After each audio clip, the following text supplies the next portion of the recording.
ಸ್ನೇಹಿತರೆ ನಮಸ್ಕಾರ.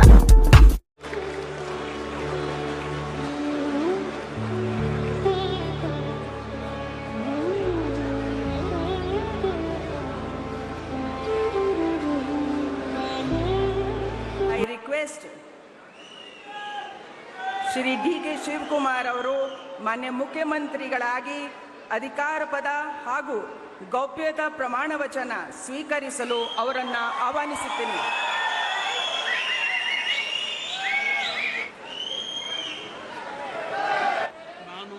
ನಾನು ಡಿ.ಕೆ. ಶಿವಕುಮಾರ್ ಎಂಬ ಹೆಸರಿನಾದ ನಾನು ಕಾನೂನು ಮೂಲಕ ಸ್ಥಾಪಿತವಾದ ಭಾರತದ ಸಂವಿಧಾನ ವಿಷಯದಲ್ಲಿ ನಿಜವಾದ ಶ್ರದ್ಧೆ ಮತ್ತು ನಿಷ್ಠೆಯನ್ನು ಹೊಂದಿರುತ್ತೇನೆಂದು ನಾನು ಭಾರತದ ಸಾರ್ವಭೌಮತ್ವವನ್ನು ಮತ್ತು ಅಖಂಡತೆಯನ್ನು ಎತ್ತಿ ಹಿಡಿಯುತ್ತೇನೆಂದು ಮತ್ತು ಕರ್ನಾಟಕ ರಾಜ್ಯದ ಮುಖ್ಯಮಂತ್ರಿಯಾಗಿ ನನ್ನ ಕರ್ತವ್ಯವನ್ನು ಶ್ರದ್ಧಾಪೂರ್ವಕವಾಗಿ ಮತ್ತು ಅಂತಃಕರಣಪೂರ್ವಕವಾಗಿ ನಿರ್ವಹಿಸುತ್ತೇನೆಂದು ಭಯ ಅಥವಾ ಪಕ್ಷಾತೀತವಲ್ಲದೆ ರಾಗ ದ್ವೇಷವಿಲ್ಲದೆ ಎಲ್ಲ ಬಗೆಯ ಜನರಿಗೆ ಸಂವಿಧಾನಕ್ಕೆ ಮತ್ತು ಕಾನೂನಿಗೆ ಅನುಸಾರವಾಗಿ ನ್ಯಾಯಯುತವಾಗಿ ಮಾಡುತ್ತೇನೆಂದು ನನ್ನ ಅಜ್ಜ ಗಂಗಾಧರಜ್ಜನ ಹೆಸರಿನಲ್ಲಿ ಪ್ರಮಾಣ ಮಾಡುತ್ತೇನೆ.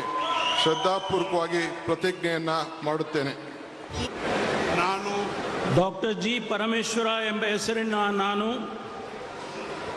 ಕಾನೂನಿನ ಮೂಲಕ ಸ್ಥಾಪಿತವಾದ ಭಾರತದ ಸಂವಿಧಾನದ ವಿಷಯದಲ್ಲಿ ನಿಜವಾದ ಶ್ರದ್ಧೆ ಮತ್ತು ನಿಷ್ಠೆಯನ್ನು ಹೊಂದಿರುತ್ತೇನೆಂದು ನಾನು ಭಾರತದ ಸಾರ್ವಭೌಮತ್ವವನ್ನು ಮತ್ತು ಅಖಂಡತೆಯನ್ನು ಎತ್ತಿ ಹಿಡಿಯುತ್ತೇನೆಂದು ಮತ್ತು ಕರ್ನಾಟಕ ರಾಜ್ಯದ ಉಪಮುಖ್ಯಮಂತ್ರಿಯಾಗಿ ನನ್ನ ಕರ್ತವ್ಯಗಳನ್ನು ಶ್ರದ್ಧಾಪೂರ್ವಕವಾಗಿ ಮತ್ತು ಅಂತಃಕರಣಪೂರ್ವಕವಾಗಿ ನಿರ್ವಹಿಸುತ್ತೇನೆಂದು ಭಯ ಅಥವಾ ಪಕ್ಷಪಾತವಿಲ್ಲದೆ ರಾಗದ್ವೇಷವಿಲ್ಲದೆ ಎಲ್ಲ ಬಗೆಯ ಜನರಿಗೆ ಸಂವಿಧಾನಕ್ಕೆ ಮತ್ತು ಕಾನೂನಿಗೆ ಅನುಸಾರವಾಗಿ ನ್ಯಾಯವಾದುದನ್ನೇ ಮಾಡುತ್ತೇನೆಂದು ಡಾಕ್ಟರ್ ಅಂಬೇಡ್ಕರ್ ಅವರ ಮೇಲೆ ಪ್ರಮಾಣ ಮಾಡುತ್ತೇನೆ.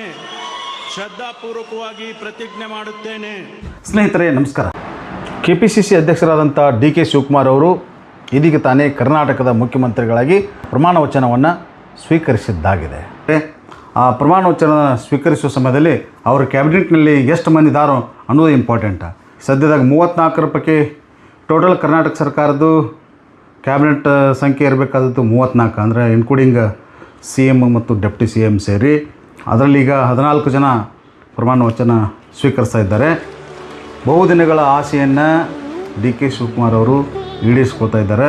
ಕರ್ನಾಟಕದ ಈ ಅಧಿಕಾರ ಹಸ್ತಾಂತರ ಇಡೀ ನಮ್ಮ ಭಾರತ ದೇಶದಲ್ಲಿ ಒಂಥರ ಮಾದರಿಯಾಗಿದೆ ಅಂತ ಹೇಳ್ಬೋದು ಸ್ನೇಹಿತರೆ. ಯಾಕಂದರೆ ಮಧ್ಯಪ್ರದೇಶ ಆಗಲಿ ರಾಜಸ್ಥಾನ ಆಗಲಿ ಅಧಿಕಾರ ಹಸ್ತಾಂತರ ಒಳಗೆ ಅಧಿಕಾರ ಹೊಂದಿರತಕ್ಕಂಥ ರಾಜಕಾರಣಿಗಳು ಅಧಿಕಾರ ಬಿಟ್ಟು ಕೊಡದೆ ಅವರು ಸತಾಯಿಸಿದ್ದಕ್ಕಾಗಿ ಮುಂದಿನ ಚುನಾವಣೆ ಒಳಗೆ ಕಾಂಗ್ರೆಸ್ ದಿವಾಳಿಯಾಗಿ ಹೋಗಿರುವಂಥದ್ದು ಸ್ನೇಹಿತರೆ. ಸೊ ಅಲ್ಲಿ ಕರ್ನಾಟಕದಲ್ಲಿ ಅದು ಆಗಲಿಲ್ಲ. ಮುಖ್ಯಮಂತ್ರಿ ಆಗಿರ್ತಕ್ಕಂಥ ಮಾಸ್ ಲೀಡರ್ ಆಗಿರ್ತಕ್ಕಂಥ ಸಿದ್ದರಾಮಯ್ಯನವರು ತಮ್ಮ ಅಧಿಕಾರ ಹಸ್ತಾಂತರವನ್ನು ಸ್ಮೂತಾಗಿ ಬಿಟ್ಟುಕೊಟ್ಟರು. ಅದಕ್ಕಾಗಿ ಕಾಂಗ್ರೆಸ್ ಸರ್ಕಾರ ಒಂದು CWC ಸದಸ್ಯರನ್ನಾಗಿ ಅವ್ರನ್ನ ಆಯ್ಕೆ ಮಾಡಿರುವಂಥದ್ದು ಸ್ನೇಹಿತರೆ. ಈ ಕ್ಯಾಬಿನೆಟ್ನಲ್ಲಿ 14 ಜನ ಕ್ಯಾಬಿನೆಟ್ನಲ್ಲಿ ಡಿ.ಕೆ. ಶಿವಕುಮಾರ್ ಆದರು ಮುಖ್ಯಮಂತ್ರಿಗಳಾದರು, ಆಮೇಲೆ ಜಿ. ಪರಮೇಶ್ವರ್ ಅವರು ಡೆಪ್ಟಿ CM ಆದರು.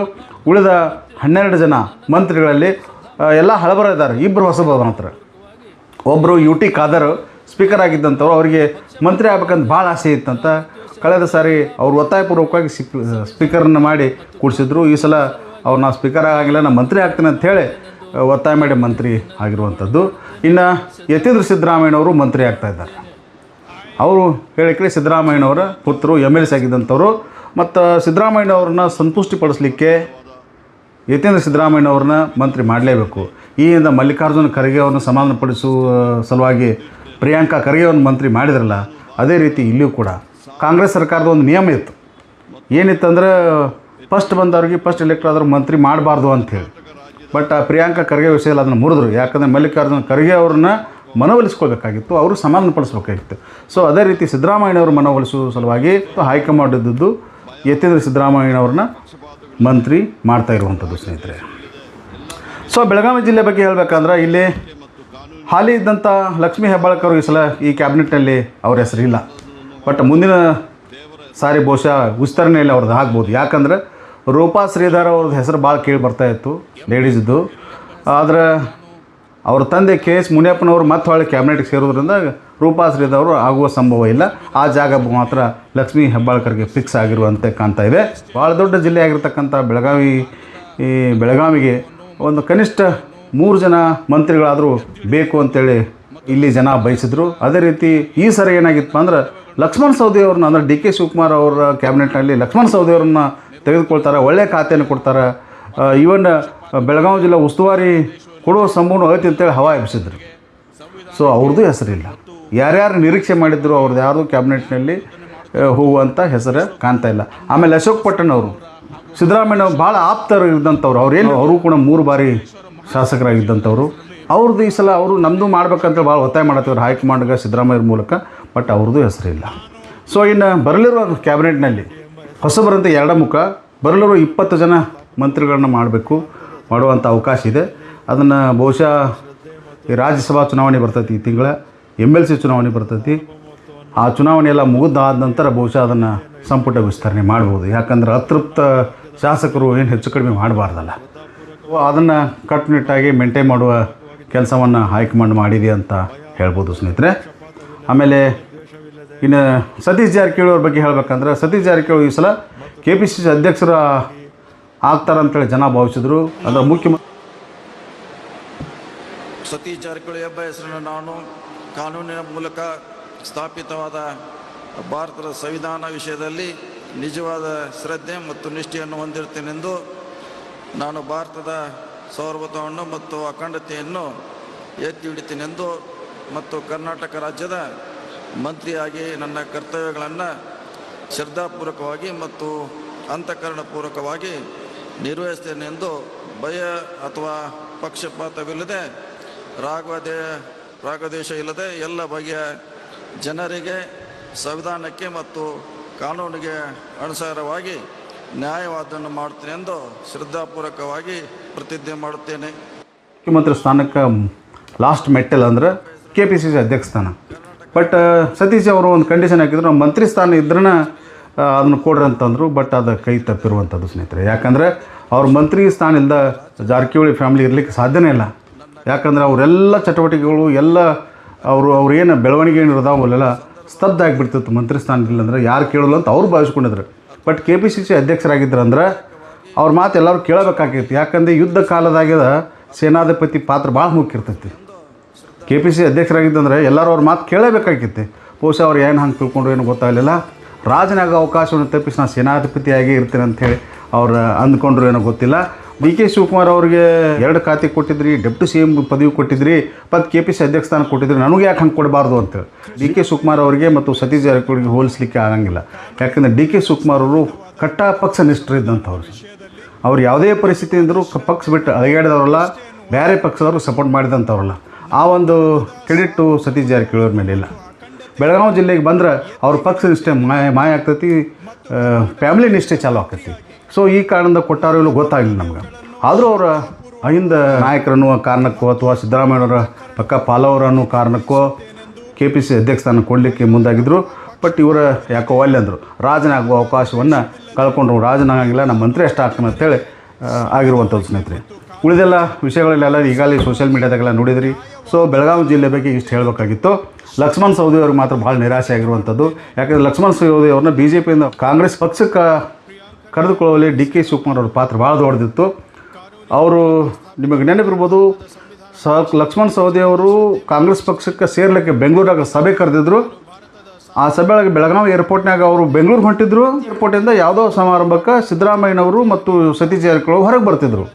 ಬಟ್ ಫುಲ್ಲಿ ಕಂಟ್ರೋಲ್ಡ್ ಹೆಂಗಿತ್ತಂದರೆ DK ಶಿವಕುಮಾರ್ ಅವ್ರನ್ನ ಆಮಂತ್ರಣ ಮಾಡಿದ್ರು, ಅವ್ರನ್ನ ತಮ್ಮ ಪಕ್ಷಕ್ಕೆ ಕರ್ಕೊಂಡಿದ್ರು ಅನ್ನುವಂಥದ್ದು. ಇದರಲ್ಲಿ ಲಕ್ಷ್ಮೀ ಹೆಬ್ಬಾಳ್ಕರ್ ಅವರು ಪಾತ್ರ ಭಾಳ ದೊಡ್ಡದಿತ್ತು. ಬಟ್ ಮಿನಿಸ್ಟರ್ ಆಗುವಲ್ಲಿ ಲಕ್ಷ್ಮೀ ಹೆಬ್ಬಾಳ್ಕರ್ ತಾವಾದರೂ ಅವ್ರನ್ನ ಕಡೆಗಣಿಸಿದ್ರು ಅನ್ನುವಂಥದ್ದು ಸ್ನೇಹಿತರೆ. ರಾಜಕಾರಣದಲ್ಲಿ ಏನೆಲ್ಲ ಆಗ್ತೈತೆ ಅದು ಆಗ್ಬೋದು, ಇದು ಆಗ್ಬೋದು. ಯಾರು ಎಲ್ಲಿ ಸೀನಿಯರ್ ಭಾಳ ಜೂನಿಯರ್ ಇದ್ದಾವ ಮುಂದೆ ಒಂದಿನ ಕ್ಯಾಪ್ಟನ್ ಆಗ್ಬೋದು. ನಾ ಸೀನಿಯರ್ ಅನ್ಕೋತಿದ್ದಾವ ಲಾಸ್ಟ್ ಉಳಿಬೋದು. ಸೊ ಇದೆಲ್ಲ ರಾಜಕಾರಣದಲ್ಲಿ ಹೋಗುವಂಥದ್ದು. ಇನ್ನು ಮುಂದಿನ ದಿನಗಳಲ್ಲಿ ಇನ್ನು ಯಾರ ಖಾತೆ ಯಾವ ಖಾತೆ ಯಾರ್ಯಾರು ಕೊಡ್ತಾರೋ, ಹಳೆ ಖಾತೆನೂ ಇವ್ರಿಗೆ ಹೋಗ್ತದೇನೋ ಅಥವಾ ಖಾತೆಗಳು ಅದಲು ಬದಲಾಗ್ತೈತೋ, ಸತೀಶ್ ಜಾರಕಿಹೊಳಿ PWD ಖಾತೆನೂ ಸಿಗ್ತೈತೋ ಅಥವಾ ಬೇರೆ ಖಾತೆ ಸಿಗ್ತೈತೋ ಅನ್ನೋದನ್ನು ಮುಂದಿನ ದಿನಗಳಲ್ಲಿ ನೋಡೋಣ ಸ್ನೇಹಿತರೆ. ಈಗ ಮುಖ್ಯಮಂತ್ರಿ ಆಗಿರ್ತಕ್ಕಂಥ ಶಿವಕುಮಾರ್ ಅವರು ಮತ್ತು ಜಿ ಪರಮೇಶ್ವರ್ ಅವರು, ಆ ಅಕ್ಷರಗಳನ್ನು ನೋಡಿದ್ರು, ಜಿ ಪರಮೇಶ್ವರರು ಅವರು ಶಿವಕುಮಾರರು ಇಬ್ಬರು ಪರಮೇಶ್ವರನ ಹೆಸರನ್ನು ಹೊಂದಿರತಕ್ಕಂಥವರು. ಇನ್ನು ರಾಜ್ಯದ ಇವತ್ತಿನ ಅಧಿಕಾರ ವಹಿಸಿಯಾದ ಮೇಲೆ ರಾಜ್ಯವನ್ನು ಯಾವ ರೀತಿ ಮುಂದುವರಿಸ್ತಾರೆ, ಯಾವ ರೀತಿ ಅವರು ಆಡಳಿತ ಕೊಡ್ತಾರೆ ಅನ್ನೋದನ್ನು ಮುಂದಿನ ದಿನಗಳಲ್ಲಿ ನಾವು ನೀವು ಕೂಡ ನೋಡೋಣ ಅಂತ ಹೇಳ್ತಾ ಇವತ್ತಿನ ಸಂಚಿಕೆಯನ್ನು ಮುಗಿಸ್ತಾ ಇದ್ದೀನಿ ಸ್ನೇಹಿತರೆ. ನಮಸ್ಕಾರ. ನಿಷ್ಠೆಯನ್ನು ಹೊಂದಿರುತ್ತೇನೆಂದು ನಾನು ಭಾರತದ ಸಾರ್ವಭೌಮತ್ವವನ್ನು ಮತ್ತು ಅಖಂಡತೆಯನ್ನು ಎತ್ತಿ ಹಿಡಿಯುತ್ತೇನೆಂದು ಮತ್ತು ಕರ್ನಾಟಕ ರಾಜ್ಯದ ಮಂತ್ರಿಯಾಗಿ ನನ್ನ ಕರ್ತವ್ಯಗಳನ್ನು ಶ್ರದ್ಧಾಪೂರ್ವಕವಾಗಿ ಮತ್ತು ಅಂತಃಕರಣಪೂರ್ವಕವಾಗಿ ನಿರ್ವಹಿಸುತ್ತೇನೆಂದು ಭಯ ಅಥವಾ ಪಕ್ಷಪಾತವಿಲ್ಲದೆ, ರಾಗದ್ವೇಷವಿಲ್ಲದೆ ಎಲ್ಲ ಬಗೆಯ ಜನರಿಗೆ ಸಂವಿಧಾನಕ್ಕೆ ಮತ್ತು ಕಾನೂನಿಗೆ ಅನುಸಾರವಾಗಿ ನ್ಯಾಯವಾದುದನ್ನೇ ಮಾಡುತ್ತೇನೆಂದು ದೇವರ ಹಾಗೂ ನಮ್ಮ ಗುರುಗಳಾದಂಥ ಲಿಂಗಕ್ಕೆ ಚನ್ನಬಸವ ಪಟ್ಟದೇವರ ಹೆಸರಿನಲ್ಲಿ ಪ್ರಮಾಣ ಮಾಡುತ್ತೇನೆ. ಶ್ರದ್ಧಾಪೂರ್ವಕವಾಗಿ ಪ್ರತಿಜ್ಞೆ ಮಾಡುತ್ತೇನೆ. ನಾನು ಡಾಕ್ಟರ್ ಯತೀಂದ್ರ ಸಿದ್ದರಾಮಯ್ಯ ಎಂಬ ಹೆಸರಿನ ನಾನು ಕಾನೂನಿನ ಮೂಲಕ ಸ್ಥಾಪಿತವಾದ ಭಾರತದ ಸಂವಿಧಾನದ ವಿಷಯದಲ್ಲಿ ನಿಜವಾದ ಶ್ರದ್ಧೆ ಮತ್ತು ನಿಷ್ಠೆಯನ್ನು ಹೊಂದಿರುತ್ತೇನೆಂದು, ನಾನು ಭಾರತದ ಸಾರ್ವಭೌಮತ್ವವನ್ನು ಮತ್ತು ಅಖಂಡತೆಯನ್ನು ಎತ್ತಿ ಹಿಡಿಯುತ್ತೇನೆಂದು ಮತ್ತು ಕರ್ನಾಟಕ ರಾಜ್ಯದ ಮಂತ್ರಿಯಾಗಿ ನನ್ನ ಕರ್ತವ್ಯಗಳನ್ನು ಶ್ರದ್ಧಾಪೂರ್ವಕವಾಗಿ ಮತ್ತು ಅಂತಃಕರಣಪೂರ್ವಕವಾಗಿ ನಿರ್ವಹಿಸುತ್ತೇನೆಂದು, ಭಯ ಅಥವಾ ಪಕ್ಷಪಾತವಿಲ್ಲದೆ, ರಾಗದ್ವೇಷವಿಲ್ಲದೆ ಎಲ್ಲ ಬಗೆಯ ಜನರಿಗೆ ಸಂವಿಧಾನಕ್ಕೆ ಮತ್ತು ಕಾನೂನಿಗೆ ಅನುಸಾರವಾಗಿ ನ್ಯಾಯವಾದದ್ದನ್ನು ಮಾಡುತ್ತೇನೆಂದು ಸಂವಿಧಾನದ ಹೆಸರಿನಲ್ಲಿ ಶ್ರದ್ಧಾಪೂರ್ವಕವಾಗಿ ಪ್ರತಿಜ್ಞೆ ಮಾಡುತ್ತೇನೆ. ನಾನು ಭೈರತಿ ಸುರೇಶ್ ಎಂಬ ಹೆಸರಿನ ನಾನು ಕಾನೂನಿನ ಮೂಲಕ ಸ್ಥಾಪಿತವಾದ ಭಾರತದ ಸಂವಿಧಾನದ ವಿಷಯದಲ್ಲಿ ನಿಜವಾದ ಶ್ರದ್ಧೆ ಮತ್ತು ನಿಷ್ಠೆಯನ್ನು ಹೊಂದಿರುತ್ತೇನೆ ಎಂದು, ನಾನು ಭಾರತದ ಸಾರ್ವಭೌಮತ್ವವನ್ನು ಮತ್ತು ಅಖಂಡತೆಯನ್ನು ಎತ್ತಿ ಹಿಡಿಯುತ್ತೇನೆ ಎಂದು ಕರ್ನಾಟಕ ರಾಜ್ಯದ ಮಂತ್ರಿಯಾಗಿ ನನ್ನ ಕರ್ತವ್ಯಗಳನ್ನು ಶ್ರದ್ಧಾಪೂರ್ವಕವಾಗಿ ಮತ್ತು ಅಂತಃಕರಣಪೂರ್ವಕವಾಗಿ ನಿರ್ವಹಿಸುತ್ತೇನೆ ಎಂದು, ಭಯ ಅಥವಾ ಪಕ್ಷಪಾತವಿಲ್ಲದೆ, ರಾಗದ್ವೇಷವಿಲ್ಲದೆ ಎಲ್ಲ ಬಗೆಯ ಜನರಿಗೆ ಸಂವಿಧಾನಕ್ಕೆ ಮತ್ತು ಕಾನೂನಿಗೆ ಅನುಸಾರವಾಗಿ ನ್ಯಾಯವಾದುದನ್ನೇ ಮಾಡುತ್ತೇನೆ ಎಂದು ದೇವರ ಹೆಸರಿನಲ್ಲಿ ಪ್ರಮಾಣ ಮಾಡುತ್ತೇನೆ ಹಾಗೂ ಶ್ರದ್ಧಾಪೂರ್ವಕವಾಗಿ ಪ್ರತಿಜ್ಞೆ ಮಾಡುತ್ತೇನೆ. ನಾನು ಡಾಕ್ಟರ್ ಶರಣಪ್ರಕಾಶ್ ಪಾಟೀಲ್ ಎಂಬ ಹೆಸರಿನ ನಾನು ಕಾನೂನಿನ ಮೂಲಕ ಸ್ಥಾಪಿತವಾದ ಭಾರತದ ಸಂವಿಧಾನದ ವಿಷಯದಲ್ಲಿ ನಿಜವಾದ ಶ್ರದ್ಧೆ ಮತ್ತು ನಿಷ್ಠೆಯನ್ನು ಹೊಂದಿರುತ್ತೇನೆಂದು, ನಾನು ಭಾರತದ ಸಾರ್ವಭೌಮತ್ವವನ್ನು ಮತ್ತು ಅಖಂಡತೆಯನ್ನು ಎತ್ತಿ ಹಿಡಿಯುತ್ತೇನೆಂದು ಮತ್ತು ಕರ್ನಾಟಕ ರಾಜ್ಯದ ಮಂತ್ರಿಯಾಗಿ ನನ್ನ ಕರ್ತವ್ಯಗಳನ್ನು ಶ್ರದ್ಧಾಪೂರ್ವಕವಾಗಿ ಮತ್ತು ಅಂತಃಕರಣಪೂರ್ವಕವಾಗಿ ನಿರ್ವಹಿಸುತ್ತೇನೆಂದು, ಭಯ ಅಥವಾ ಪಕ್ಷಪಾತವಿಲ್ಲದೆ, ರಾಗ ದ್ವೇಷವಿಲ್ಲದೆ ಎಲ್ಲ ಬಗೆಯ ಜನರಿಗೆ ಸಂವಿಧಾನಕ್ಕೆ ಮತ್ತು ಕಾನೂನಿಗೆ ಅನುಸಾರವಾಗಿ ನ್ಯಾಯವಾದುದನ್ನೇ ಮಾಡುತ್ತೇನೆಂದು ದೇವರ ಹೆಸರಿನಲ್ಲಿ ಪ್ರಮಾಣ ಮಾಡುತ್ತೇನೆ. ಶ್ರದ್ಧಾಪೂರ್ವಕವಾಗಿ ಪ್ರತಿಜ್ಞೆ ಮಾಡುತ್ತೇನೆ.